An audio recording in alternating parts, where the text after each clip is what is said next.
Hello दोस्तों, Rajasthan GK zone में आपका स्वागत है।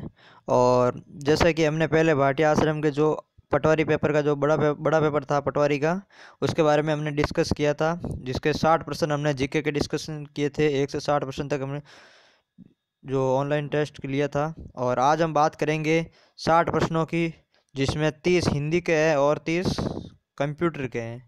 दोनों के प्रश्न डिस्कस करेंगे। जो कंप्यूटर वाले प्रश्न है वो महत्वपूर्ण प्रश्न है सारे के सारे, क्योंकि वो कांस्टेबल के लिए भी इम्पोर्टेंट है। कांस्टेबल में भी जब से नया पैटर्न हुआ है उसमें कंप्यूटर पार्ट जोड़ दिया है। तो सेम पटवारी और कांस्टेबल में लगभग कंप्यूटर एक जैसा हो गया है। तो चलो इस 60 प्रश्नों के बारे में आज चर्चा करते हैं।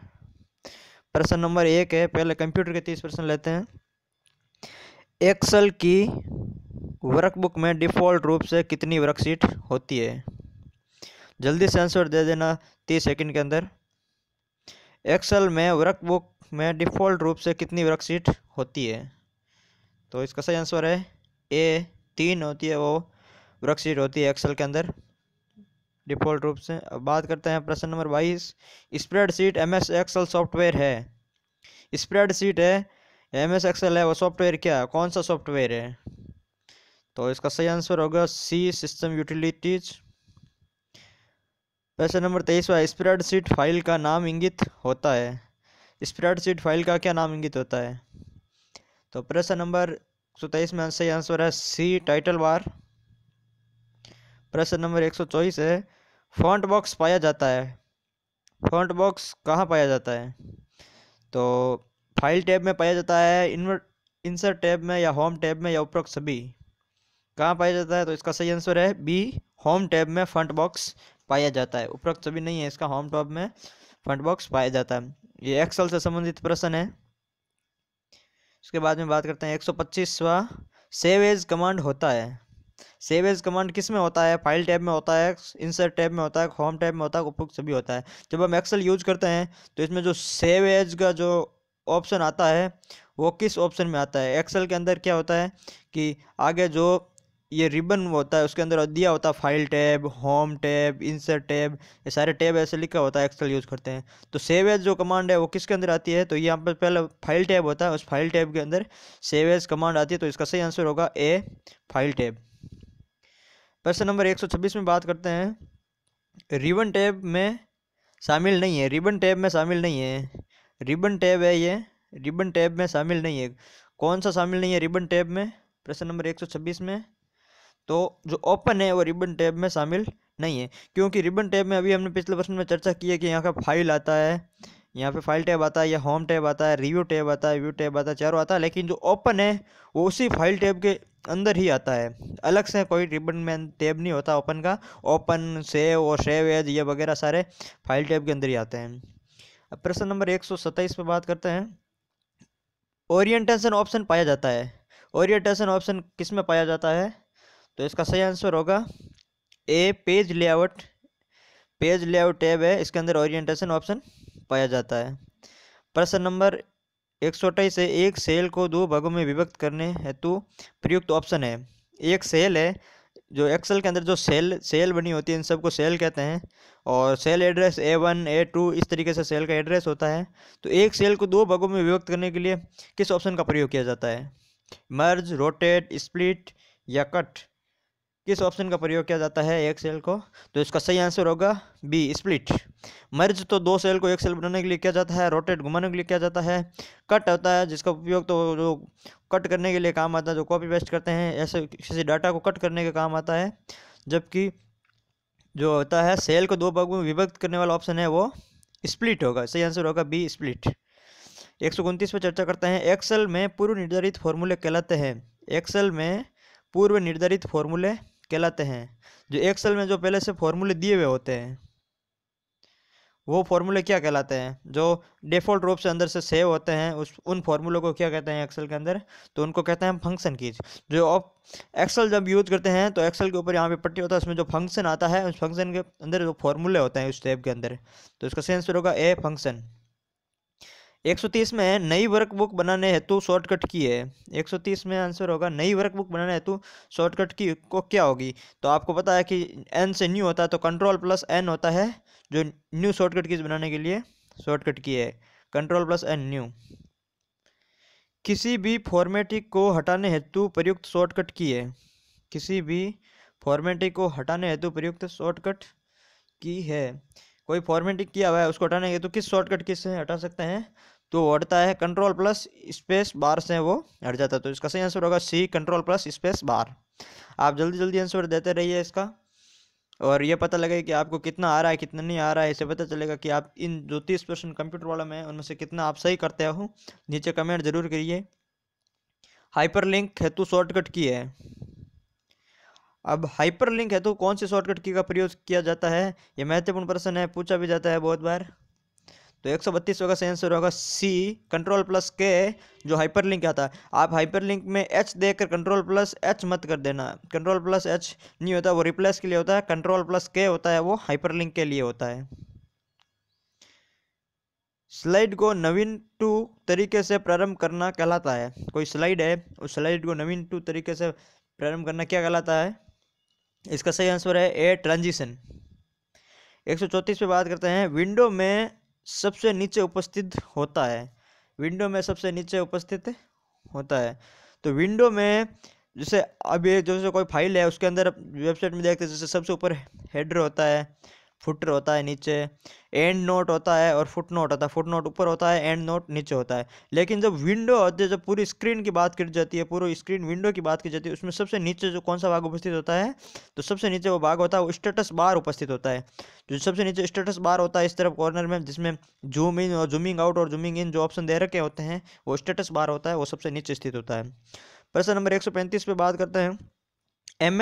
पावर पॉइंट में स्लाइड शो देखने हेतु प्रयुक्त जो है फंक्शन कीजिए। एम एस पावर पॉइंट में स्लाइड शो देखने हेतु कौन से फंक्शन की का प्रयोग किया जाता है। अब एक्सेल नहीं, अब पावर पॉइंट के बारे में पूछा जाता है, तो इसका सही आंसर होगा डी, F5। ऐसे अगर F5 देखते हैं तो F5 रिफ्रेश करने के लिए काम आता है नॉर्मली, लेकिन जब अगर पावर पॉइंट के अंदर F5 का यूज़ करते हैं तो वो स्लाइड शो देखने के लिए प्रयुक्त होता है।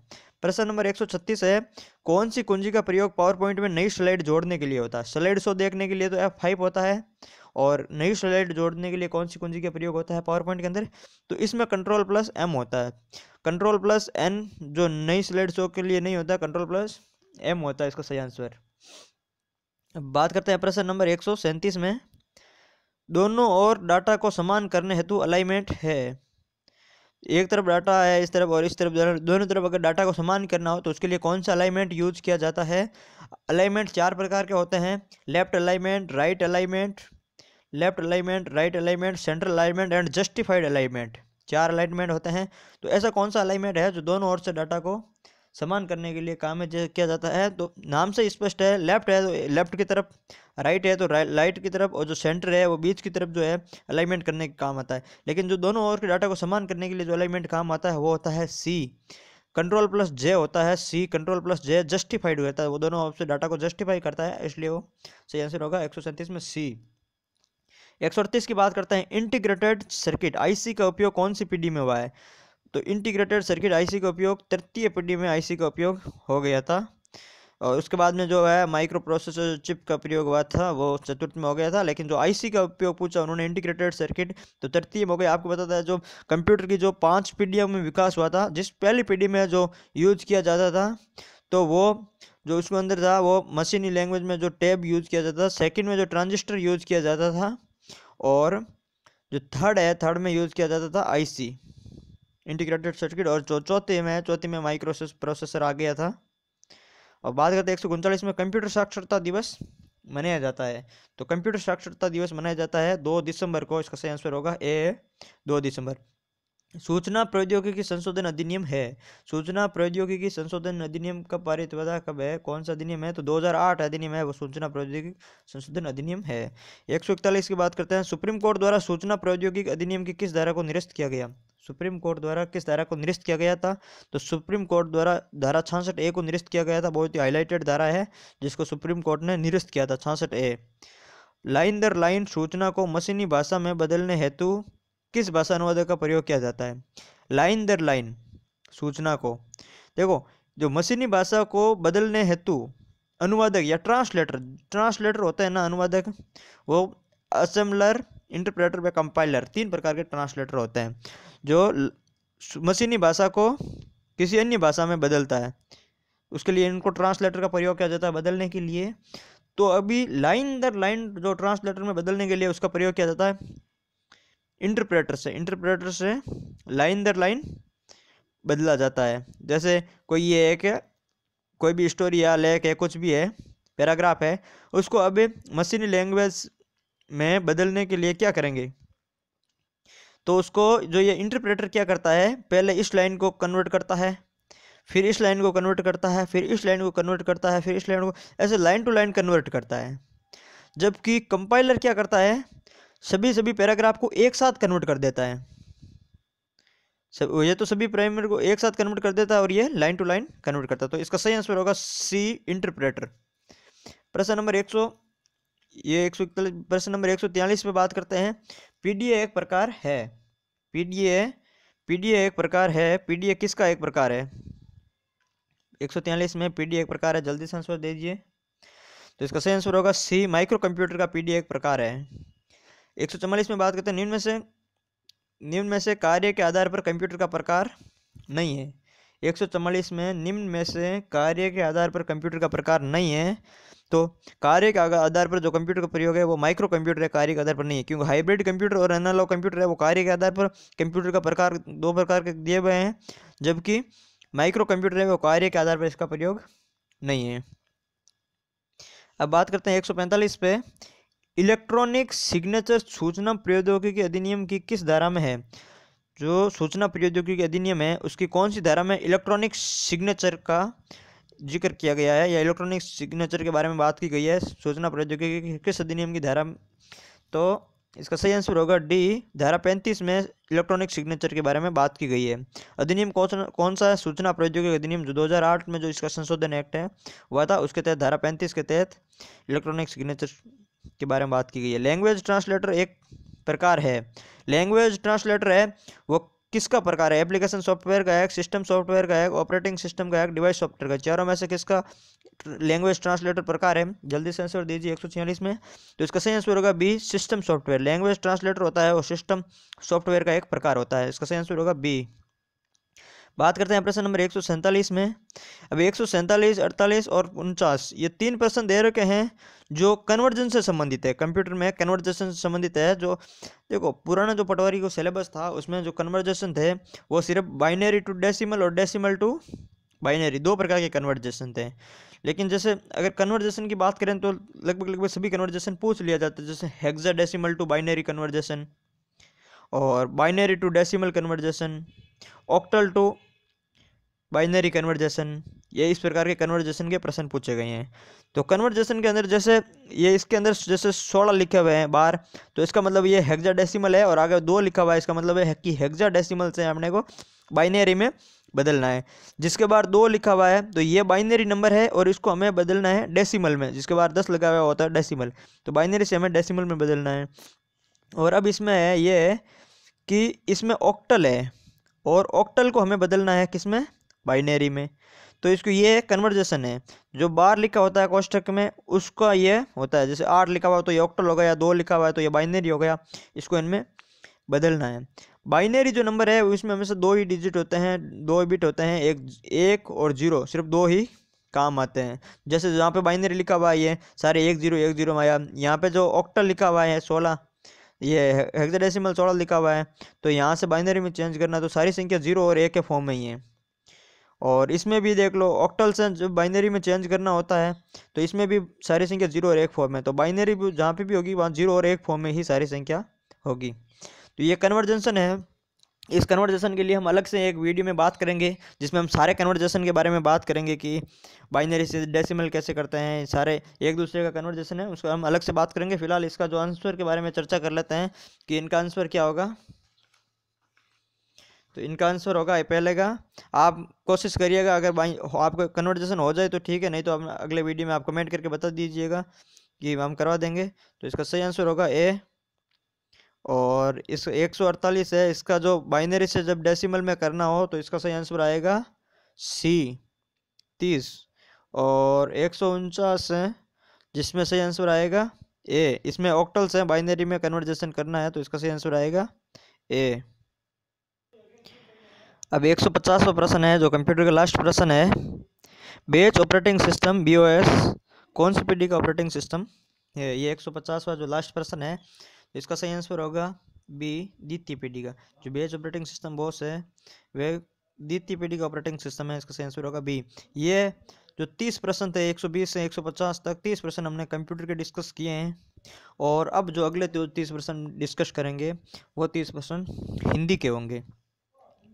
तो अब 30% हिंदी की हम डिस्कस कर लेते हैं पहले, क्योंकि वो ये सारा एक ही पेपर में, जब 180 पेपर जो प्रश्नों का जो पटवारी का पेपर हुआ था उसमें 60% का हमने डिस्कस कर लिया था पहले वीडियो में जीके के, और 60% आज डिस्कस करते हैं जिसमें 30 कंप्यूटर और 30 हिंदी के हैं।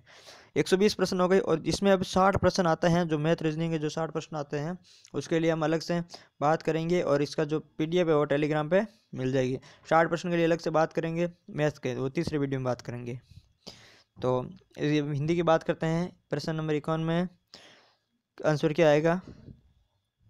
ट्रेस का हिंदी अर्थ नहीं है। ट्रेस है, देर का है ट्रेस, ये पारिभाषिक शब्दावली है। तो ट्रेस का हिंदी अर्थ नहीं है, कौन सा नहीं है आपको देखना है कि कौन सा नहीं है। तो ट्रेस का बी आंसर सही होगा, इसका खोजना आंसर है वो इसका नहीं होगा। प्रश्न नंबर 152, संकेत के लिए किस शब्द का प्रयोग होगा? संकेत के लिए किस शब्द का प्रयोग होगा? जल्दी से आंसर दीजिए। तो इसका सही आंसर होगा ए, टाइटल। चलते अगले प्रश्न पे। ट्रिब्यूट का हिंदी अर्थ होगा, ट्रिब्यूट का हिंदी अर्थ होगा, तो इसका सही आंसर होगा सी, समान। 154 में किस विकल्प में बद उपसर्ग का प्रयोग नहीं हुआ है? किस विकल्प में बद उपसर्ग का प्रयोग नहीं हुआ है? तो इसका सही आंसर होगा बी, बादाम में बद उपसर्ग का प्रयोग नहीं हुआ। बाकी सभी में बदबू, बदबू, बदमाश, बदनाम, इन सब में बद उपसर्ग का प्रयोग हुआ है, लेकिन बादाम में बद उपसर्ग का प्रयोग नहीं हुआ है। बात करते हैं 155 में, तत्सम उपसर्ग युक्त पद नहीं है। तत्सम उपसर्ग युक्त पद नहीं है, किसमें तत्सम उपसर्ग पद नहीं है? तो सही आंसर होगा इसका डी, अनमोल। डी, अनमोल इसका सही आंसर है, जिसमें तत्सम उपसर्ग युक्त पद नहीं है। बात करते हैं 156, उपसर्ग युक्त शुद्ध शब्द नहीं है। उपसर्ग युक्त शुद्ध शब्द नहीं है, तो इसका सही आंसर होगा सी, निर्लंब। 157 बात करते हैं, किस विकल्प में पूर्ण शुद्ध अर्थ वाला उपसर्ग है? किस विकल्प में पूर्ण शुद्ध अर्थ वाला उपसर्ग है? तो 157 में कौन सा आंसर सही होगा? ए, सम, जो है जिसमें पूर्ण शुद्ध अर्थ वाला उपसर्ग होगा। 158 में बात करते हैं, किस विकल्प में कृत प्रत्यय, किस विकल्प में कृत प्रत्यय नहीं है? कृत प्रत्यय के बारे में बात की गई है 158वें प्रश्न में, तो इसका सही आंसर सी, मालिन है, जो कृत प्रत्यय नहीं है। किस विकल्प में भाववाचक तद्धित प्रत्यय नहीं है? किस विकल्प में भाववाचक तद्धित प्रत्यय नहीं है? तो 159 का सही आंसर होगा बी, फिसलन। 160 में बात करते हैं, किस विकल्प में ए प्रत्यय है? किस विकल्प में ए प्रत्यय है? तो 160 में सही आंसर होगा ए, बात, बात में ए प्रत्यय है। और 161 में किस विकल्प में अहंकार का पर्याय नहीं है? अहंकार का पर्याय किस विकल्प में नहीं है? तो 161 का सही आंसर होगा डी, अहंकारी है, जिसमें अहंकार का प्रयोग नहीं है। गर्व, घमंड, दंभ, ये सभी अहंकार के पर्यायवाची है, अहंकारी नहीं है। शतदल, इंदिवर, पुंडरीक ये किसके पर्यायवाचक है? 162 में शतदल, इंदिवर और पुंडरीक ये तीनों किसके पर्यायवाचक शब्द है? तो ये सभी कमल के पर्यायवाचक शब्द है, इसका सही आंसर होगा सी, कमल। 163 में बात करते हैं, किस विकल्प में उद्यान का पर्याय नहीं है? ऐसा कौन सा विकल्प है चारों में से जिसका उद्यान का पर्याय नहीं है? तो इसका सही आंसर होगा बी, फूलवाड़ी है, जिसमें उद्यान का पर्याय नहीं है। बाकी बगीचा, गुलशन और वाटिका है, ये तीनों उद्यान का पर्याय है। बात करते हैं, किस विकल्प में पशु का पर्याय है? कुरंग, मृग, सारंग और चमरी, तीनों में से पशु का पर्यायवाची कौन सा शब्द है? तो इसका सही आंसर होगा सी, मृग है, जो पशु का पर्याय है। 165 में बात करते हैं, असंगत विलोमार्थी युग्म है। 165 में असंगत विलोमार्थी युग्म कौन सा है? तो इसका सही आंसर होगा अभिज्ञ और विज्ञ। ये असंगत है, आदान प्रदान सही है, निरर्थक सार्थक भी सही है, अरुचि और सुरुचि भी सही है। जो अभिज्ञ है, अभिज्ञ और अनभिज्ञ होना चाहिए, तो ये अभिज्ञ और विज्ञ ये गलत है, तो इसका सही आंसर होगा ए। और 166 प्रश्न में बात करते हैं, उत्कृष्ट का विलोमार्थी किस उपसर्ग से बनेगा? आप सभी को पता है विलोमार्थ शब्द उत्कृष्ट का अपकृष्ट होता है, तो वो बनेगा डी। 166 में डी, अपकृष्ट से बनेगा। बात करते हैं अगले प्रश्न की, और अगला प्रश्न है उन्मूलन का विलोमार्थी शब्द होगा। 167 है, उन्मूलन का विलोमार्थी शब्द होगा, तो उन्मूलन का सी आंसर होगा रोपण है, जिसका विलोमार्थी शब्द होगा उन्मूलन का आंसर सी सही आंसर होगा। 168 में किस विकल्प में उत्सर्जन मोहित अर्थ वाला शब्द युक्त है? किस शब्द में उत्सर्जन और मोहित अर्थ वाला युक्त शब्द है? तो 168 में सही आंसर होगा सी अशक्त और आसक्त। तो इसका आंसर है मोहित। मोहित होता है, आसक्त का होता है मोहित। और बात करते हैं 169 सदृश्य जो दिखाई नहीं दे। सदृश्य होता है जो यह शब्द युग्म है, यह भी शब्द युग्म था और यह भी शब्द युग्म है। 169 है जो सदृश्य होता है जो दिखाई नहीं दे। और अदृष्ट क्या है? अदृष्ट क्या है? अदृष्ट होता है ए भाग्य, इसका सही आंसर होगा ए भाग्य। 170 प्रदीप का होता है विपरीत, तो प्रदीप का क्या होगा? 170 का सही आंसर होगा दीपक, बी दीपक। और 171 पे बात करते हैं वह जिसकी कुछ जानने की इच्छा हो। यह वन वर्ड है, एक शब्द है, वाक्यांश के लिए एक शब्द है। वह जिसकी कुछ जानने की इच्छा हो, इसका सही आंसर क्या होगा? जल्दी से दीजिए, सारे इजी प्रश्न है। जिज्ञासु। किसी कार्य के लिए दी जाने वाली सहायता क्या कहलाती है? किसी कार्य के लिए दी जाने वाली सहायता क्या कहलाती है? तो सी अनुदान। दुर्भेद्य शब्द का प्रयोग किस वाक्यांश के लिए किया गया है? दुर्भेद्य शब्द का प्रयोग किस वाक्यांश के लिए किया गया? तो 173 का सही आंसर होगा दुर्भेद्य। दुर्भेद्य किसके लिए किया गया है? तो इसका सही आंसर है बी जिसे भेदा नहीं जा सके। दुर्भेद्य का सही आंसर होगा बी जिसे भेदा नहीं जा सके। प्रश्न नंबर 174 है, इसके बारे में बात करते हैं। तो इसका सही आंसर होगा किस विकल्प में शुद्ध शब्द नहीं है? 174 में किस विकल्प में शुद्ध शब्द नहीं है? तो इसका सही आंसर होगा डी गौरवर्धन है, जिसका शुद्ध शब्द नहीं है। पूजनीय, योद्धा व साप सब शुद्ध शब्द है। ये साप होता है, वो जो शराप होता है ये उसकी जगह होता है साप, वो शराप नहीं होता, ये साप होता है सही शुद्ध शब्द। और असंगत युग्म है 175 में है, असंगत युग्म में कौन सा है? तो इसका सही आंसर होगा ए भागीरथ व भगीरथी है, वो असंगत युग्म है, बाकी सब संगत युग्म है। बात करते हैं 176 में आपको कोई बुला रहा है वाक्य में अशुद्धि है। आपको कोई बुला रहा है वाक्य में अशुद्धि है, तो इसमें किस तरह की अशुद्धि है वाक्य में? तो 176 में सही आंसर है सी पद क्रम की होती है। कोई आपको बुला रहा है, ये सही होगा, तो इसमें सही आंसर होगा सी। अधिकतर गांव के लोग पढ़े लिखे हैं। अधिकतर गांव के लोग पढ़े लिखे हैं वाक्य में दोष है। 177 में सही आंसर होगा क्रमभंग। इसमें भी गांव के अधिकतर लोग पढ़े लिखे हैं, ऐसा होगा, ये क्रमभंग किया हुआ है। इसमें भी पदक्रम की अशुद्धि थी और इसमें भी पदक्रम संबंधी अशुद्धि है। अब बात करते हैं 178 में कर्म टूटना मुहावरे का सही अर्थ होगा। सॉरी, कमर टूटना मुहावरे का सही अर्थ होगा, तो इसका सही आंसर होगा डी सारा नहीं रहना। डी सारा नहीं रहना। किसी के काबू में होना अर्थबोधक मुहावरा है, तो इसका सही आंसर क्या होगा? किसी के काबू में होना है जो अर्थबोधक मुहावरा है, इसका सही आंसर होगा बी चुंगल में फंसना। इसका सही आंसर होगा बी चुंगल में फंसना। और जो है 180 अंतिम प्रश्न है चुपड़ी और दो दो लोकोक्ति का अर्थ होगा।